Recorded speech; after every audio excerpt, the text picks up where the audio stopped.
కాబట్టి అందరిని తీసుకుని రావాలని కోరుకుంటూ మీ అందరూ దగ్గర సర్వీసుకుంటూ జై ఆదివాసి, జై ఆదివాసి, జై ఆదివాసి, జై చెంచు, రామకృష్ణ గారి నాయకత్వం, రామకృష్ణ గారి నాయకత్వం, జై ఆదివాసి. నా పేరు చుంచు రామకృష్ణ. కరెంట్ డిపార్ట్మెంట్ లోనే నేను డీగా పనిచేస్తున్నా ఖమ్మంలో. ఇటు పక్కన ఉద్యమం వచ్చేస్తే ఈ 9 తెగలను ఐక్యం చేసుకుంటూ మనకి దక్కాల్సినటువంటి విద్య, ఉద్యోగ, రాజకీయాలతో పాటు మన సంస్కృతిని, అంటే ఇప్పుడు ఇక్కడ ఉదాహరణకి మనం ఇక్కడ చూసుకున్నట్టయితే మధ్యమడుగు ఆంజనేయ స్వామి మన చెంచులు పూర్వీకులు పెద్దలు ఈ ఒక ఆంజనేయ స్వామి తీసుకొచ్చి మనం ప్రతిష్ఠ చేసుకున్నాం. ఇక్కడ ఇవాళ చూస్తే ఆంజనేయ స్వామి గుడి కూడా వాళ్ళది అయిపోయింది, గుడి చైర్మన్ కూడా ఒక లంబడోలు అయిపోయింది. ఇట్లా చూసుకుంటూ పోతే ఉద్యోగాలు, విద్య, భూములు, ఫారెస్ట్ మొత్తం కూడా వాళ్ళ చేతులకు వెళ్ళిపోయింది.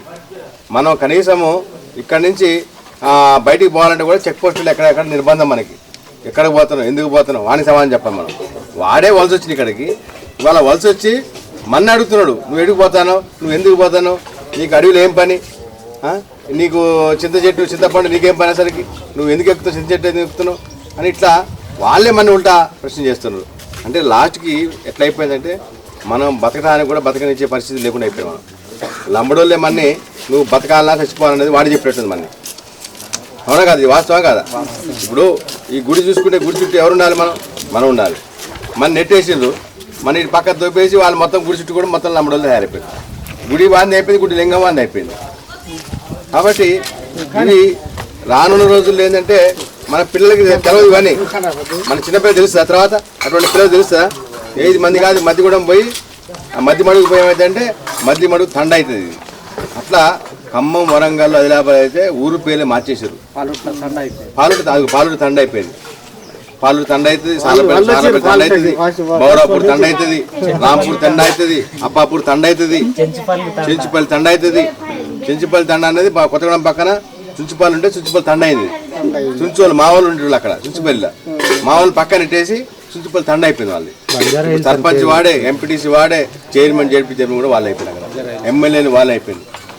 ఇవాళ మన దగ్గర కూడా ఏదైనా ఉంటే ఇప్పుడు మన దగ్గర మన సర్పంచ్ మనలో కావాలి, ఉడతలో కావాలి, లేకపోతే మండలోనే కావాలి, లేకపోతే ఇంకో వాళ్ళ నిమ్మలోనే కావాలి. అంతేనా కాదా?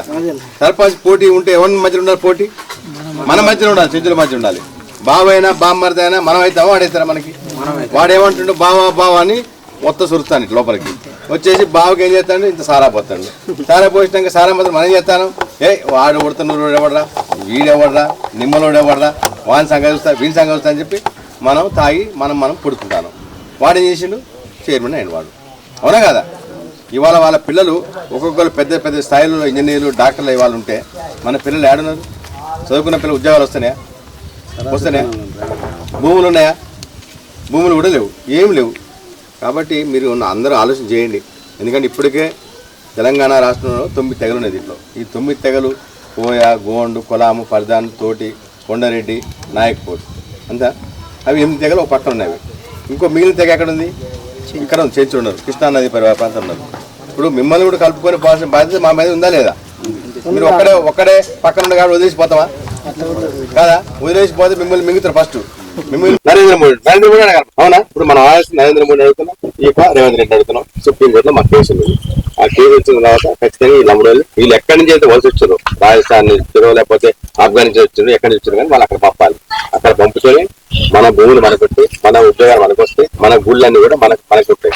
లేకపోతే మాత్రం ఖచ్చితంగా మనం చనిపోయిన తర్వాత ఆఖరికి మనం బొంద పెట్టే భూమి కూడా వేసుకుని వాళ్ళు చేస్తారు. కాబట్టి మీరందరూ కూడా ఆలోచన చేసుకొని నవంబర్ 15 శనివారం రోజున బిర్సా ముండా జయంతి. ఈ బిర్సా ముండా అనేవాడు చిన్న వయసులోనే 25 సంవత్సరాల వయసులోనే బ్రిటిష్ ప్రభుత్వాన్ని లాగించింది. అది తట్టుకోలేక లోపల జైల్లో వేసినా కూడా భయపడకపోతే అన్నం ఉన్న విషయం కలిపి చంపేస్తే మళ్ళీ ఆయన చనిపోయింది. కానీ ఆయన పోరాటాన్ని మాత్రం మనం ఇప్పటి వరకు మనం గుర్తు చేసుకుంటాం. మన ప్రాంతంలో ఎట్లయితే కొమరం భీం, మన రామ్జీ గోండ్ స్వయంగా ఉన్నారు, ఈ ప్రాంతంలో హనుమంతప్ప, అదేవిధంగా కుడిమల పెద్ద బయలుడు ఉన్నాడు. అట్లా ఆ వారసత్వం మనలో ఉంది. కాబట్టి పోరాడితే మనకి పోయేది ఏమీ లేదు, రావటమే. అవునా కదా? ఏ హక్కు అయినా మనకి రావటమే. వీసా హక్కులు ఎట్లా వచ్చింది మనకి, 1/7 చట్టం ఎట్లా వచ్చింది మనకి, రిజర్వేషన్ ఎట్లా వచ్చింది మనకి, ఇవన్నీ పోరాడుతూ వచ్చాయి. కాబట్టి మనం పోరాడితేనే మన దోచుకునే వాళ్ళు అమ్ముడిపోతారు. కాబట్టి మీరందరూ కూడా స్వచ్ఛందంగా శనివారం రోజు ఎన్ని పనులు సరే పక్కన పెట్టుకొని ఇంటికి ఒకరు చెప్పిన బయలుదేరి అచ్చంపేట వస్తే అక్కడ కావాల్సిన ఏర్పాటు పటేల్ ఫంక్షన్ కావచ్చు, భోజనాలు పెద్ద ఎత్తున 3000 మందికి అక్కడ ఉన్నటువంటి చెంచు ఉద్యోగస్తులు అందరూ కూడా తలా ఇంత తీసుకుని ఏర్పాటు చేశారు. కాబట్టి మీరందరూ కూడా రావాలని కోరుకుంటూ మరి నన్ను ఇక్కడ తీసుకొచ్చినటువంటి మరి మన యొక్క చెంచు బంధువులు మొజ్జయ్య కావచ్చు, చిగుళ్ళ మల్లికార్జున కావచ్చు, పయ్యన్న కావచ్చు, మిగిలిన బృందం కావచ్చు, అట్లే ఇప్పటి వరకు అన్ని విషయాలు కూడా మాట్లాడినటువంటి సర్పంచులు, అదేవిధంగా యువకుడు అంజీ ఉడతల అంజీ కావచ్చు, మన మండల అంజయ్య వీళ్ళందరూ కూడా మీ అందరూ కూడా చెప్పేది ఒకటే, మనం కలిసి ఉంటేనే మనం గెలుస్తాం. చేయి పిడికిలు బిగిస్తేనే అవతలని మనం గుద్దగలుగుతాం. లేకుంటే పోతే ఈ ఒక్క వేలతో పోతరా, ఈ చిడికలతో పోతరా వాడు, ఈ బోడలేని పెద్ద పెడితే అయితే పిడికిలు బిగించాలి లేదా? పిడికిలు బిగించాలంటే మీరు అందరూ కూడా ఖచ్చితంగా అచ్చంపేట శనివారం రోజు రావాలని, మహిళల్ని, పిల్లల్ని, చదువుకున్న వాళ్ళని అందరినీ కూడా కాబట్టి అందరిని తీసుకుని రావాలని కోరుకుంటూ మీ అందరూ దగ్గర సర్వీసుకుంటూ జై ఆదివాసి.